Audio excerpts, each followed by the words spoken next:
सभापति महोदय,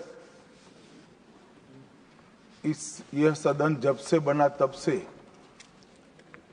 कई सारे ऐतिहासिक पल इस सदन ने जिए भी हैं और सदन की कार्यवाही के माध्यम से राष्ट्र जीवन की स्मृति में वो समाहित भी हुए हैं। मेरा मानना है कि ये जो आपका निर्णय है, सदन का निर्णय है कि वंदे मातरम के 150वें साल के प्रवेश पर ये महान सदन वंदे मातरम के भाव के लिए, वंदे मातरम के यशोगान के लिए और वंदे मातरम को चिरंजीव बनाने के लिए एक चर्चा करे और इस चर्चा के माध्यम से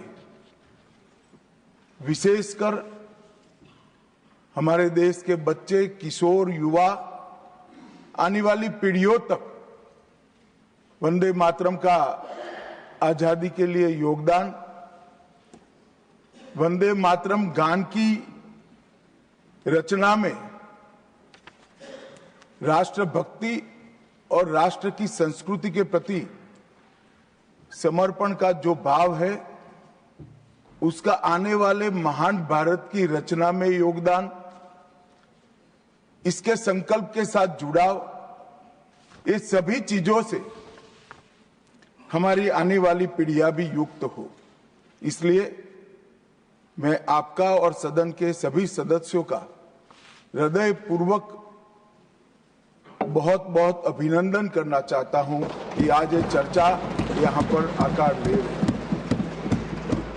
महोदय, हम सब सौभाग्यशाली हैं कि हम एक ऐतिहासिक पल के साक्षी भी बन रहे हैं और इसमें हिस्सा भी ले रहे हैं। ये महान सदन में जब वंदे मातरम की चर्चा हो रही है, तब कल कुछ सदन सदस्यों ने लोकसभा में प्रश्न उठाया था कि आज वंदे मातरम की चर्चा, वंदे मातरम पर चर्चा की जरूरत क्या है। महोदय, वंदे मातरम पर चर्चा की जरूरत, वंदे मातरम के प्रति समर्पण की जरूरत वंदे मातरम बना तब भी थी, आजादी के आंदोलन के वक्त भी थी, आज भी है और जब 2047 में महान भारत की रचना होगी तब भी रहे। क्योंकि अमर कृति मां भारती के प्रति, भारत माता के प्रति समर्पण, भक्ति और कर्तव्य के भाव जागृत करने वाली कृति है। इसलिए जिनको आज वंदे मातरम की चर्चा क्यों हो रही है वो समझ में नहीं आ रहा है। मुझे लगता है कि उन्होंने नए सिरे से अपनी समझ पर ही सोचने की जरूरत है। कुछ लोगों को इसमें दिखता है कि बंगाल में चुनाव आने वाला है, इसलिए वंदे मातरम की चर्चा हो रही है। वो वंदे मातरम के महिमा मंडन को बंगाल के चुनाव के साथ जोड़कर कम करना चाहते हैं। ये सही है कि वंदे मातरम की रचनाकार बंकिम बाबू बंगाल में पैदा हुए, बंगाल में गीत की रचना हुई और आनंद मठ जिसमें बाद में वंदे मातरम समाहित हुआ, उसकी पृष्ठभूमि भी की बंगाल थी। मगर जब वंदे मातरम का प्रकटीकरण हुआ, वंदे मातरम बंगाल तक सीमित नहीं रहा था, देश तक भी सीमित नहीं रहा था। दुनिया भर में जहां पर आजादी के दीवाने थे वो गुप्त बैठक भी करते थे, तो पहले वंदे मातरम का गान कर कर बैठक की शुरुआत। और आज भी सरहद पर हमारा जवान जब अपना सर्वोच्च बलिदान देता है, ये आंतरिक सुरक्षा के लिए देश के पुलिस का जवान सर्वोच्च बलिदान देता है, तो जब वो अपने प्राण त्यागता है, इसके मुंह पर एक ही मंत्र होता है, वो वंदे मातरम। मान्यवर, ये वंदे मातरम का गान, वंदे मातरम का गीत, ये भारत माता को गुलामी की जंजीरों से मुक्त करने का नारा बना था, आजादी के उद्घोष का नारा बन चुका था, आजादी के संग्राम का एक बहुत बड़ा प्रेरणा स्रोत बना था और शहीदों को अंतिम बलिदान, सर्वोच्च बलिदान देते वक्त अगले जन्म में भी भारत में ही जन्म लेकर फिर से मां भारती के लिए बलिदान करने की प्रेरणा वंदे मातरम से मिली। और ये चिर पुरातन राष्ट्र को अनेक सदियों तक अपनी संस्कृति के रास्ते पर आगे बढ़ाने की प्रेरणा भी कई सारे मनुष्यों को इस वंदे मातरम से मिली। वंदे मातरम की दोनों सदनों में इस चर्चा से, वंदे मातरम के महिमा मंडन से, वंदे मातरम के गौरव गान से हमारे बच्चे, किशोर, युवा और आने वाली कई पीढ़ियां वंदे मातरम के महत्व को भी समझेगी और उसको राष्ट्र के पुनर्निर्माण का एक प्रकार से आधार भी बनाएगी। मान्यवर बंकिम चंद्र चट्टोपाध्याय जी ने 7 नवंबर 1875 को वंदे मातरम की रचना उनकी सार्वजनिक हुई। यह दिन कार्तिक शुक्ल नवमी का था। अक्षय नवमी या जगदात्री पूजा के रूप में यह दिन मनाया जाता है। और जब रचना की तब शुरू में कुछ लोगों को लगा कि एक उत्कृष्ट साहित्यिक कृति है, परंतु देखते देखते देखते वंदे मातरम का एक गीत देशभक्ति, त्याग और राष्ट्रीय चेतना का प्रतीक बन गया, जिसने हमारे आजादी के आंदोलन का रास्ता प्रशस्त किया। और कब वंदे मातरम की रचना हुई? वंदे मातरम की रचना की पृष्ठभूमि हम सब ने जरूर याद करनी चाहिए। उसकी पृष्ठभूमि में सदियों तक इस्लामिक आक्रमण को झेल कर इस देश की संस्कृति और इस देश का इतिहास झंझोड़ने का काम, शीर्ण वीर्ण करने का काम हुआ था। उसके बाद अंग्रेजों ने अपने शासन के काल में, भारत के गुलामी के काल में एक नई सभ्यता, एक नई संस्कृति हमें थोपने का प्रयास किया था। और उस वक्त ये वंदे मातरम का रचना बंकिम बाबू ने की और वो रचना के अंदर बहुत बारीकी से जो हमारी मूल सभ्यता थी, हमारा सांस्कृतिक राष्ट्रवाद था, देश को माता के रूप में कल्पना कर कर देश की माता के रूप में जो कल्पना की, इसकी आराधना करने की हमारी परंपरा थी, उसको उन्होंने पुनः प्रस्तापित किया था। और इसीलिए ये गीत देखते देखते कोई प्रचार के बगैर, उस वक्त ना सोशल मीडिया था, ना प्रचार के कोई साधन थे, उल्टा जो सरकार थी वो तो उसको रोकना चाहती थी, प्रतिबंध लगाती थी। वंदे मातरम बोलने वालों पर कोड़े बरसाए जाते थे, जेल में डाल दिए जाते थे। फिर भी वो सारे प्रतिबंधों को पार कर कर हर एक व्यक्ति के मन को भी छुआ, आत्मा को भी छुआ और अनेक प्रताड़नाएं झेलते हुए भी वंदे मातरम कश्मीर से कन्याकुमारी तक फैल गया। मान्यवर, ये एक प्रकार से भारत के संस्कृति के प्रति श्रद्धा रखने वाले सभी लोगों को पुनः जागरण का मंत्र बन गया।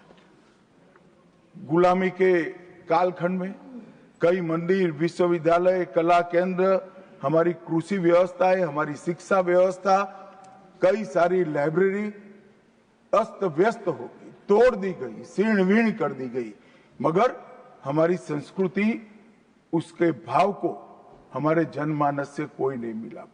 मगर एक जरूरत थी वो भाव को जागरूक करने की और वो भाव को पुनः संगठित करने की। उसी वक्त बंकिम बाबू ने वंदे मातरम की रचना की और देखते देखते वंदे मातरम का नारा अक्रॉस द कंट्री पूरे देश में ट्रैवल कर गया मान्यवर, और अंडमान निकोबार की जेलों तक पहुंच गया। उसको ना अंग्रेज रोक सके, ना अंग्रेजों की सभ्यता को स्वीकारने वाले लोग रोक सके। मान्यवर, वंदे मातरम ने एक ऐसे राष्ट्र को जागरूक किया जो अपनी दिव्य शक्ति को भुला चुका था। राष्ट्र की आत्मा को जागरूक करने का काम वंदे मातरम ने किया। यह इसीलिए महर्षि अरविंद ने कहा, वंदे मातरम भारत के पुनर्जन्म का मंत्र है। श्री अरविंद का ये वाक्य, इसका गर्भित अर्थ वो वंदे मातरम की महत्ता को बताता है। मान्यवर, अरविंद घोष ने यह भी कहा कि देश को एक ऐसे मंत्र की आवश्यकता थी और ईश्वर ने उसे साकार करने के लिए ही बंकिम बाबू को इस भूमि पर भेजा। श्री अरविंद का वंदे मातरम के लिए भाव बच्चे बच्चे के लिए एक प्रेरणा स्रोत बन गया और हमारे आजादी का नारा बन गया। मान्यवर, हमारे देश को जो लोग समझते हैं, लोग जो जानते हैं, वो सभी लोगों को मालूम है कि हमारा देश पूरी दुनिया में एक प्रकार से अनूठा देश है। दुनिया के कई देशों की रचना अधिनियमों से हुई, कहीं युद्धों के कारण हुई, कहीं युद्ध के बाद संधि के कारण हुई। भारत एकमात्र ऐसा देश है जिसकी सीमाएं कोई अधिनियम से तय नहीं की है। हमारे देश की सीमाएं हमारी संस्कृति ने तय की है और संस्कृति ने इस भारत को जोड़ कर रखा है। और इसीलिए सांस्कृतिक राष्ट्रवाद का जो कंसेप्ट था, उस सांस्कृतिक राष्ट्रवाद के कंसेप्ट को, सांस्कृतिक राष्ट्रवाद के विचार को सबसे पहले गुलामी के कालखंड में जागरूक करने का काम बंकिम चंद्र चट्टोपाध्याय जी ने किया। हम पूरे देश को एक बार फिर से देखें तो हमें मालूम पड़ेगा कि हमारे देश को जोड़ने वाला मंत्र हमारी संस्कृति है। हमारे देश को जोड़ने वाली, एक रखने वाला मंत्र हमारी संस्कृति है। और इसी के कारण वंदे मातरम का जो उद्घोष हुआ, उसने सांस्कृतिक राष्ट्रवाद के सिद्धांत को पहली बार एस्टैब्लिश करने का काम किया। जब अंग्रेजों ने वंदे मातरम पर कई सारे प्रतिबंध लगाए, तब बंकिम बाबू ने एक पत्र में लिखा था, मुझे कोई आपत्ति नहीं है, मेरे सभी साहित्य को गंगा जी में बहा दिया जाए। यह मंत्र वंदे मातरम अनंत काल तक जीवित रहेगा। यह एक महान गान होगा और लोगों के हृदय को जीत लेगा और भारत के पुनर्निर्माण का ये मंत्र बनेगा। आज हम देख रहे हैं कि बंकिम बाबू के वो शब्द सच हुए हैं। भले देर से ही सही, ये पूरा राष्ट्र आज सांस्कृतिक राष्ट्रवाद की परिकल्पना को स्वीकार कर आगे बढ़ रहा है। और मान्यवर, हम सब जो भारत माता की संतानें हैं, वो मानते हैं कि ये देश कोई जमीन का टुकड़ा नहीं है, वो उसको हम माँ के रूप में देखते हैं और उसका भक्ति गान भी करते हैं, और वो भक्ति गान की अभिव्यक्ति ही वंदे मातरम है। मान्यवर, आज मैं सदन में जब ये चर्चा हो रही है तब बताना चाहता हूं, वंदे मातरम की रचना में हमारे जीवन में देश की, भारत माता की कल्पना का जो योगदान है, उसको बहुत अच्छे तरीके से भावना के साथ वर्णन किया है। जल, फल और समृद्धि तीनों की दायिनी भारत माता को बताया गया। शोभित पुष्पों से मन को प्रफुल्लित करने वाली भी भारत माता को बताया गया। सरस्वती, लक्ष्मी, दुर्गा, ये तीनों का जो स्वरूप है वो भारत माता है। एक प्रकार से हमारा समृद्धि, हमारी सुरक्षा, हमारा ज्ञान, हमारा विज्ञान, ये सब भारत माँ की ही कृपा है और उसकी आराधना से ही प्राप्त हो सकता है। इतना बड़ा एक संकल्प बंकिम बाबू ने रखा। दुर्गा की वीरता, लक्ष्मी की संपन्नता और सरस्वती की मेघा, ये तीनों हमें भारत माँ की कृपा ही दे सकती है, यह मिट्टी ही दे सकती है। इसीलिए इसको बार बार प्रणाम करना चाहिए, माँ को प्रणाम करना चाहिए। मान्यवर, एक प्रकार से जिसकी उद्घोषणा 150 साल पहले बंकिम बाबू ने की, ये विचार तो बहुत चिर पुरातन है। रामायण के अंदर प्रभु श्री राम ने भी जब उनको सलाह दी गई कि इतनी वैभवशाली लंका है, आप लंका जीत ही लिए हो, तब अयोध्या जाकर क्या करना है, यहीं रह जाते हैं। तब उन्होंने कहा कि माता और मातृभूमि ईश्वर से भी बड़ी होती है, मैं माता और मातृभूमि का त्याग करूं। मातृभूमि के महिमा मंडन प्रभु श्री राम ने भी किया। मातृभूमि का महिमा मंडन आचार्य शंकर ने भी किया और मातृभूमि का महिमा मंडन आचार्य चाणक्य ने भी किया। ये सभी ने समय समय पर हमारे अस्तित्व को मातृभूमि के साथ जोड़ने का काम किया। मातृभूमि ही हमें पहचान देती है, वो ही हमें भाषा देती है, वो ही सभ्य जीवन जीने की संस्कृति का आधार बनाती है और वो ही हमारे जीवन को ऊपर उठाने का अवसर देती है। इसलिए मातृभूमि से ज्यादा कुछ हो नहीं सकता। ये भाव जो चिर पुरातन भाव था, उसको बंकिम बाबू ने पुनर्जीवित किया और वो घनघोर रात्रि जैसे गुलामी के कालखंड के अंदर जैसे एक बिजली प्रकाश फैला देती है, उसी प्रकार से वंदे मातरम के गान ने घनघोर अंधेरे के अंदर, जन जन के अंदर गुलामी की मानसिकता छोड़कर आजादी की प्राप्ति, स्वराज की प्राप्ति का एक जोश जगाने का काम किया। मान्यवर, महर्षि अरविंद ने वंदे मातरम को गीत नहीं, हमारी आध्यात्मिक शक्ति का प्रतीक माना। उन्होंने बहुत सुंदर तरीके से वर्णन किया है कि स्थूल, सूक्ष्म और कारण तीनों प्रकार से वंदे मातरम भारत की शक्ति को जगाता है। स्थूल शरीर, वंदे मातरम का उच्चारण हमारी शरीर में शक्ति और उत्साह भरता है। राष्ट्रभक्ति की क्रिया प्रक्रिया शक्ति को जगाती है। सूक्ष्म शरीर हमारे भावनाएं, हमारे विचारों को वो शुद्ध करता है और हमारी चेतना को वो जागरूक करता है। और कारण आध्यात्मिक शरीर में भी उन्होंने कहा कि बंकिम बाबू एक ऋषि चेतना से प्राप्त मेघा से ही वंदे मातरम की रचना की है।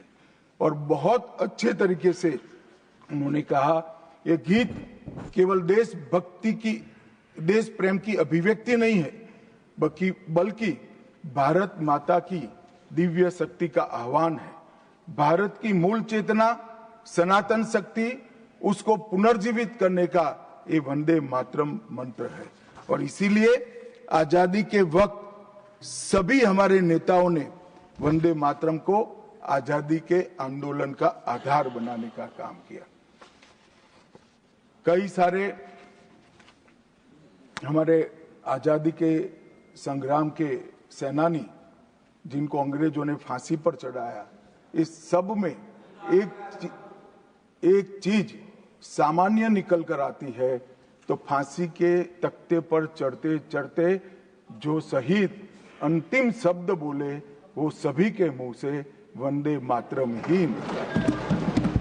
स्वदेशी का आह्वान करना हो, विदेशी माल का बहिष्कार करना हो, राष्ट्रीय शिक्षा का आह्वान जगाना हो, हर वक्त राष्ट्रभक्ति जगाते वक्त वंदे मातरम का उद्घोष इस देश ने सुना भी, इस देश ने महसूस भी किया।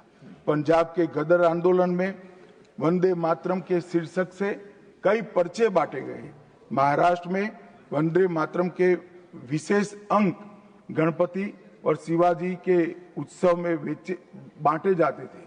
तमिलनाडु में सुब्रह्मण्यम भारती जी ने तमिल अनुवाद कर हिंद महासागर को भी क्रांति की चेतना से आंदोलित कर दिया था। मान्यवर, 1907 में कलकत्ता में वंदे मातरम नाम का एक अंग्रेजी अखबार शुरू हुआ, जिसके संपादक महर्षि अरविंद थे। ब्रिटिश सरकार ने उसको सबसे खतरनाक राष्ट्रवादी पत्र माना। वो राष्ट्रवादी भी कहते थे और खतरनाक भी कहते थे। और श्री अरविंद पर राजद्रोह का मुकदमा भी चला और उनको सजा भी गई। अंततोगत्वा उसको प्रतिबंधित कर दिया। मान्यवर, कांग्रेस के अधिवेशनों ने भी वंदे मातरम के महिमा मंडन को, वंदे मातरम के गान को गाया। 1896 में गुरुवर टैगोर ने कांग्रेस अधिवेशन में इसको पहली बार सार्वजनिक रूप से गाया। 1905 में कांग्रेस के वाराणसी अधिवेशन में महान कवियत्री गायिका सरला देवी चौधरानी ने पूर्ण वंदे मातरम का गायन किया।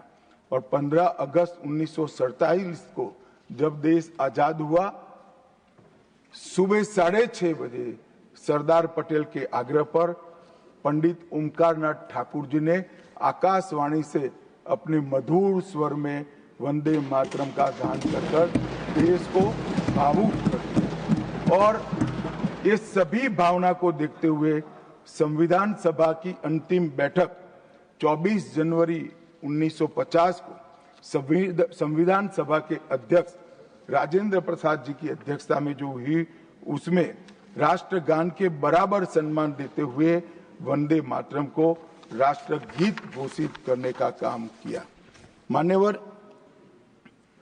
मैं कल देख रहा था कांग्रेस के कई सदस्य आज वंदे मातरम की चर्चा क्यों जरूरी है और इसको एक राजनीतिक हथकंडा या तो मुद्दों पर से ध्यान भटकाने का एक हथियार मानते थे। मान्यवर, मुद्दों पर चर्चा करने से कोई नहीं डरता है। संसद का बहिष्कार हम नहीं करते हैं। संसद का बहिष्कार अगर करना है, संसद का बहिष्कार न करे, संसद चलने दे, तो सब मुद्दों पर चर्चा होगी। हमें कुछ डरने जैसा नहीं है, छिपाने जैसा नहीं है। कोई भी मुद्दा हो, हम चर्चा करने के लिए तैयार है। परंतु वंदे मातरम के गान की चर्चा को, वंदे मातरम के गान पर की चर्चा को टालने की ये मानसिकता ये नई नहीं। मान्यवर, ये तो वंदे मातरम का 150वां साल है। हर महान रचना का, हर महान घटना का महत्वपूर्ण साल कई मायनों में हमारे देश में मनाता जाता है। तो ये तो 150वां साल है। अब हम थोड़ा पीछे मुड़कर देखते हैं। मान्यवर, जब वंदे मातरम के 50 साल हुए तब क्या हुआ? वंदे मातरम के 50 साल हुए, देश आजाद नहीं हुआ था। और वंदे मातरम की स्वर्ण जयंती हुई 1937 में। तब जवाहरलाल नेहरू जी ने वंदे मातरम के 2 टुकड़े कर उसको 2 अंतरों तक सीमित करने का काम किया। कांग्रेस पार्टी की 50वें साल में जो एक प्रकार से वंदे मातरम का महिमा मंडन करने की पद्धति थी,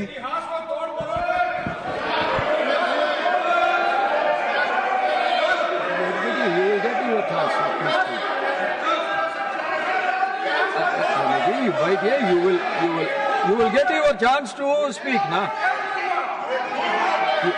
Unless he yields, unless he yields, how I can? Unless he yields, how I can? मान्यवर, 1 मिनट में उनको बहुत समय दिया गया, अपने समय पर बोले ना, मुझे कोई आपत्ति नहीं। आपका समय, खड़गे साहब आपका समय आएगा। Garge ji, सभापति महोदय, going to get your time. Please wait. Garge ji, you are going to get your time. Please wait. Let him speak.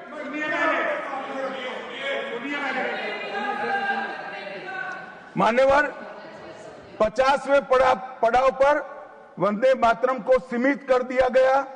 वहीं से तुष्टीकरण की शुरुआत हुई और वो तुष्टीकरण जाकर देश के विभाजन में पलटा। मान्यवर, मेरे जैसे कई लोगों का मानना है कांग्रेस पार्टी को पसंद आए ना आए, अगर वंदे मातरम के तुष्टीकरण की नीति के तहत 2 टुकड़े न करते तो देश का बंटवारा नहीं होता, आज देश पूरा होता। मान्यवर, 50 साल के बाद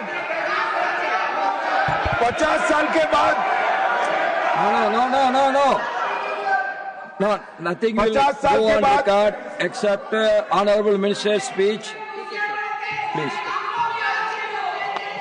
मान्यवर, 50 साल के बाद वंदे मातरम 100 साल का हुआ। सबको था कि 100 साल मनाए जाएंगे, 100 साल मनाए जाएंगे, मगर 100 साल हुआ तब वंदे मातरम का महिमा मंडन का सवाल ही नहीं था, क्योंकि वंदे मातरम बोलने वाले जो सारे लोग थे उनको इंदिरा जी ने जेल में बंद कर दिया। इस देश में आपातकाल लगाया गया, विपक्ष के लाखों लोगों को, लाखों समाज सेवियों को, स्वयंसेवी संगठन के लोगों को जेल में भर दिया गया, कोई कारण के बगैर अखबारों पर ताले लगा दिए गए, यहां तक कि आकाशवाणी उस वक्त एक ही माध्यम था, आकाशवाणी में किशोर कुमार की आवाज ही नहीं आती थी, ड्यूएट गाने भी लता जी की आवाज में ही आते थे। मान्यवर, पूरे देश को जब वंदे मातरम 100 साल का हुआ, पूरे देश को बंदी बनाकर रख दिया। और कल 150वां साल है, 150वें साल में लोकसभा में चर्चा हुई। साहब, ये कांग्रेस पार्टी की स्थिति देखिए, जिस कांग्रेस पार्टी के अधिवेशनों की शुरुआत गुरुवर टागोर जैसे लोग वंदे मातरम गाकर कराते थे। वंदे मातरम कांग्रेस पार्टी के आजादी के आंदोलन का एक मंत्र बना था। वो वंदे मातरम के महिमा मंडन करने के लिए जब लोकसभा में चर्चा हुई, गांधी परिवार के दोनों सदस्य नदारद थे, दो में से एक भी। वंदे मातरम का विरोध आज भी जवाहरलाल नेहरू से लेकर आज के कांग्रेस के नेतृत्व तक कांग्रेस के खून के अंदर बसा। मान्यवर,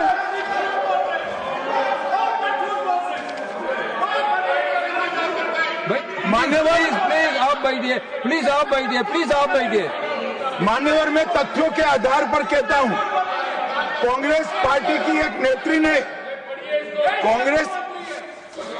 बैठ जाओ रामदास,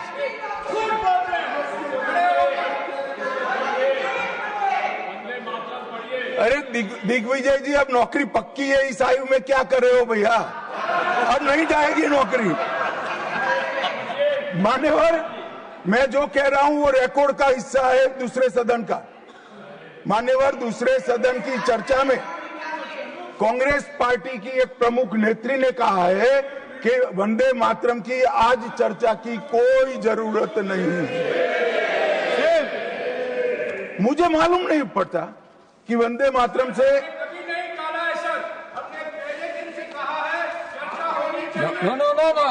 रमेश क्या कहा? जयराम रमेश जी, प्लीज बैठिए, प्लीज आप बैठिए जी।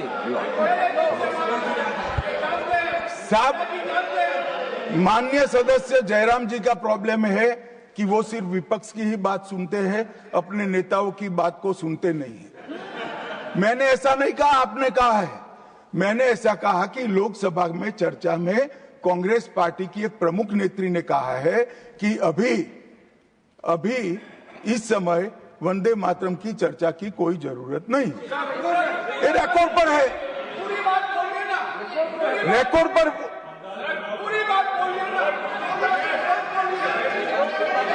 मान्यवर, आप बैठिए।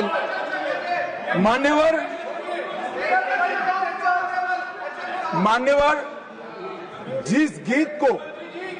जिस गान को महात्मा गांधी ने राष्ट्र की शुद्धतम आत्मा से जुड़ा हुआ गीत कहा।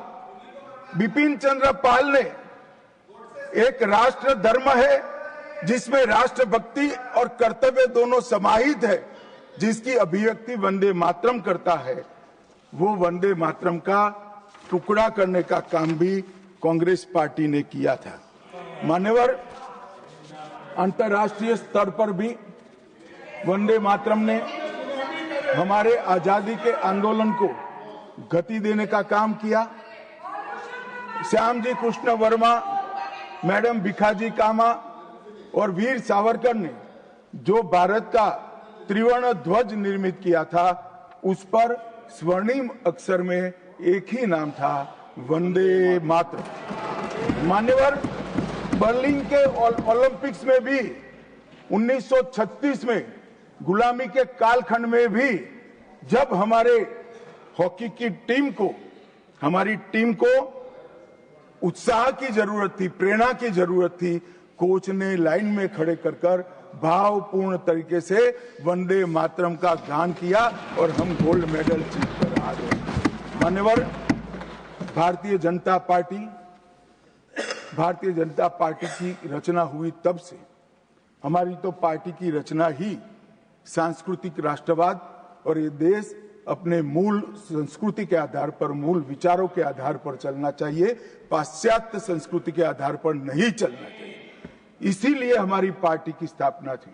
मान्यवर, इस संसद में वंदे मातरम के गान को बंद करा दिया गया। अब फिर से खड़े हो जाएंगे कि नहीं नहीं नहीं, आप गलत बोल रहे हो, मगर इस रिकॉर्ड है मान्यवर महोदय। 1992 में भाजपा सांसद श्री राम नाईक ने एक शॉर्ट ड्यूरेशन डिस्कशन के माध्यम से वंदे मातरम को संसद में फिर से गाने की शुरुआत करने के लिए एक मुद्दा उठाया और उस वक्त प्रतिपक्ष के नेता लाल कृष्ण आडवाणी जी ने बहुत प्रमुखता के साथ लोकसभा के स्पीकर को कहा कि इस महान सदन के अंदर वंदे मातरम का गान होना चाहिए, क्योंकि संविधान सभा ने इसको स्वीकारा है। और फिर लोकसभा ने सर्वानुमत से 1992 में वंदे मातरम के गान की शुरुआत की। मान्यवर, हम जब वंदे मातरम की गान की शुरुआत कर रहे थे, उस वक्त भी मैं नाम देना नहीं चाहता, वरना औचित्य के सवाल उठाएंगे, कुछ टेक्निकल मुद्दे उठाएंगे, मगर इंडी अलायंस के ढेर सारे लोगों ने, मेरे पास नाम की सूची है, इनको आपत्ति नहीं हो तो मैं पढ़ सकता हूं, ढेर सारे लोगों ने कहा था कि हम वंदे मातरम नहीं गाएंगे, ना बोल दिया। और मैंने मेरी आंख से देखा है, कई सारे सदस्य वंदे मातरम होता है तो वंदे मातरम के गान के पहले संसद में बैठे होते हैं तो भी खड़े होकर बाहर चले जाते हैं। मैं आपको विश्वास से कह सकता हूं मान्यवर, ये कह रहे हैं कि कांग्रेस पार्टी पर झूठे आरोप लगाए। मैं विश्वास से कह रहा हूं, भारतीय जनता पार्टी का एक भी सदस्य वंदे मातरम के गान के वक्त सम्मान के साथ खड़ा न हो, ऐसा हो ही नहीं सकता, क्योंकि वंदे मातरम के गान के प्रति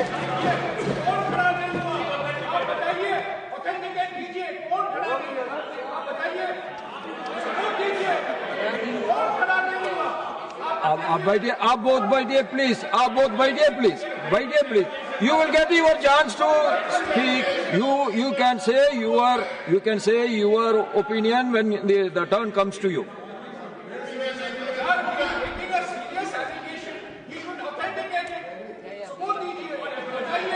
मान्यवर, अरे सुनो तो, बोल क्या करते हो भैया, मुझे सुनो तो। मान्यवर, सम्मानीय सदस्य जी ने कहा है कि कौन कौन कांग्रेस पार्टी के लोगों ने वंदे मातरम नहीं गाने के लिए स्टेटमेंट दिया है और संसद के वक्त बाहर चले गए हैं। मैं इसकी सूची आज शाम होने के पहले सदन के पटल पर रख दूंगा। मेरा विनंती है कि वो कांग्रेस सदस्यों के नाम इस चर्चा का हिस्सा करने के लिए आप आदेश करिएगा। इस सदन की चर्चा के रिकॉर्ड पर रहना चाहिए कि कांग्रेस पार्टी के सदस्य वंदे मातरम का विरोध करते हैं। इस देश की जनता इनको जाननी चाहिए। मान्यवर, मैं दे देता हूं, दिग्विजय सिंह पढ़ लीजिएगा।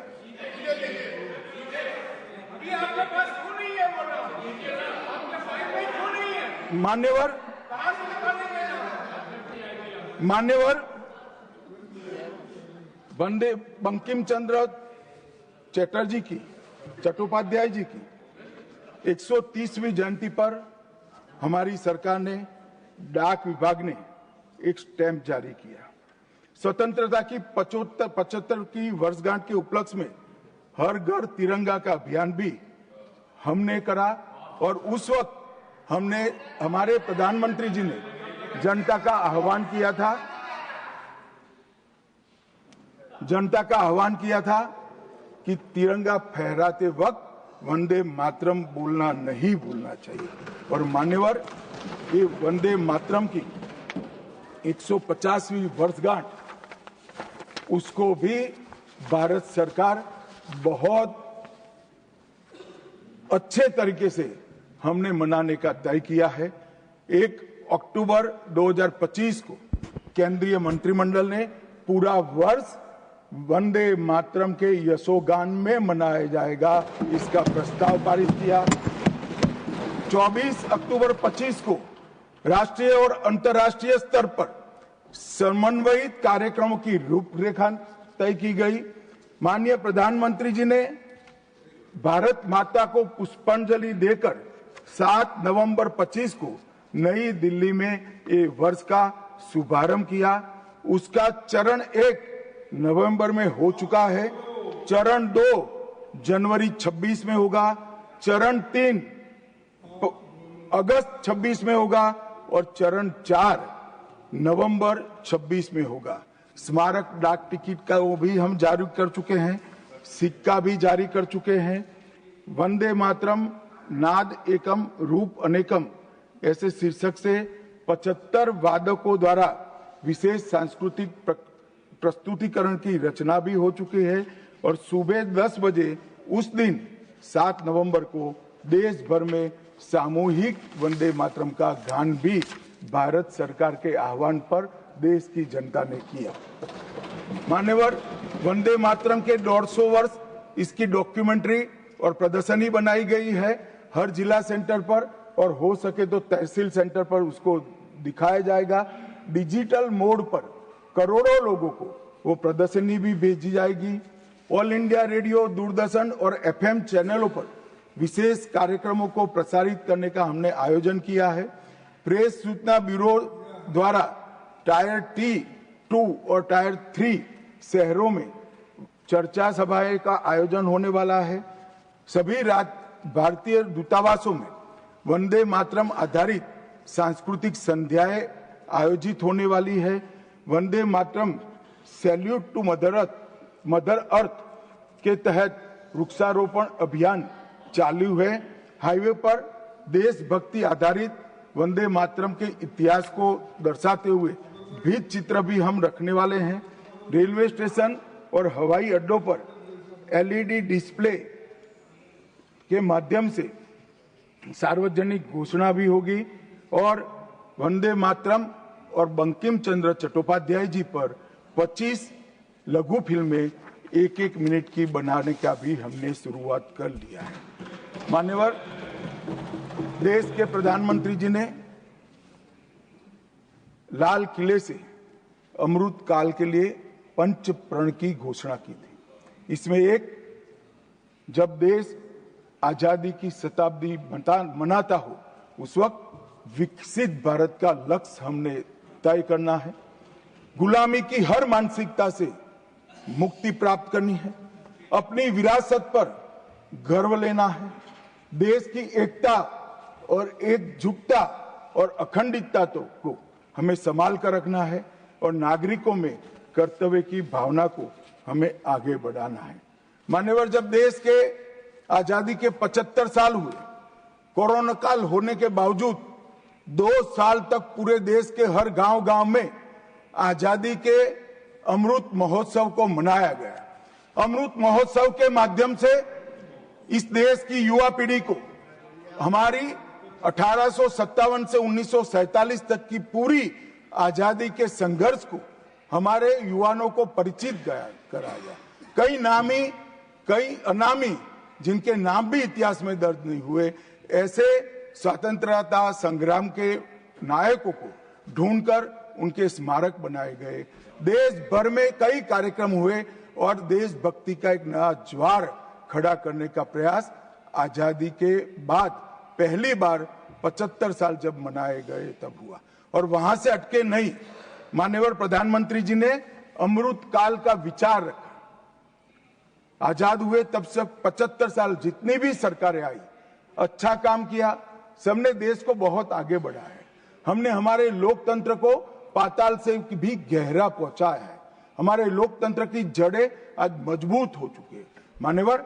मगर 75 से 100 साल का एक कालखंड अमृत काल के रूप में इसका नामकरण प्रधानमंत्री नरेंद्र मोदी जी ने करा और देश के युवाओं के सामने एक संकल्प रखा मान्यवर कि आजादी का अमृत महोत्सव से आजादी की शताब्दी तक ये जो पूरा कालखंड है वो देश को महान बनाने का कालखंड के रूप में हम उसको चैलेंज के रूप में लेंगे, एक चुनौती के रूप में लेंगे। और जब आजादी की शताब्दी मनाई जाएगी, ये देश पूरे विश्व में हर क्षेत्र में नंबर 1 पर होगा। ऐसे देश और मान्यवर संकल्प आज प्रधानमंत्री जी का अकेले का नहीं है, कोई एक पॉलिटिकल पार्टी का नहीं है। कुछ लोग भले उसको राजनीतिक नारा समझते हो, मगर ये संकल्प 140 करोड़ भारतीयों का संकल्प है और ये पूरा होकर, और इसीलिए ये दैव योगी ही है कि जब अमृत काल हम मना रहे हैं तभी वंदे मातरम के 150वां साल आज आया है। और फिर से एक बार इसके माध्यम से हम राष्ट्रभक्ति को जगाने का काम करेंगे। मान्यवर, मैंने पहले भी कहा कि वंदे मातरम काल बाह्य कभी नहीं होगा। उसकी रचना हुई तब भी उसकी इतनी ही जरूरत थी जितनी आज है।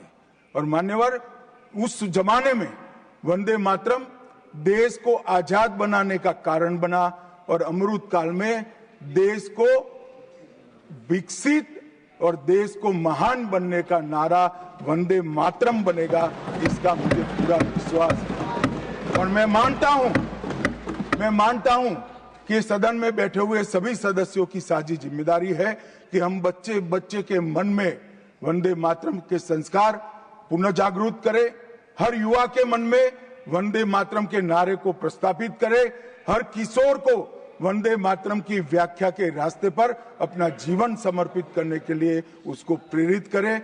और वंदे मातरम का ये उद्घोष ही हमारे आजादी के सेनानियों ने जो भारत की कल्पना की थी वो भारत की रचना का कारण बनेगा। और मैं मानता हूं कि सदन की भावना हमारी युवा पीढ़ी तक विशेषकर पहुंचेगी, इसका मुझे पूरा विश्वास है। आपने मुझे समय दिया, इसलिए मैं आपका पूरा धन्यवाद कर मेरी वाणी को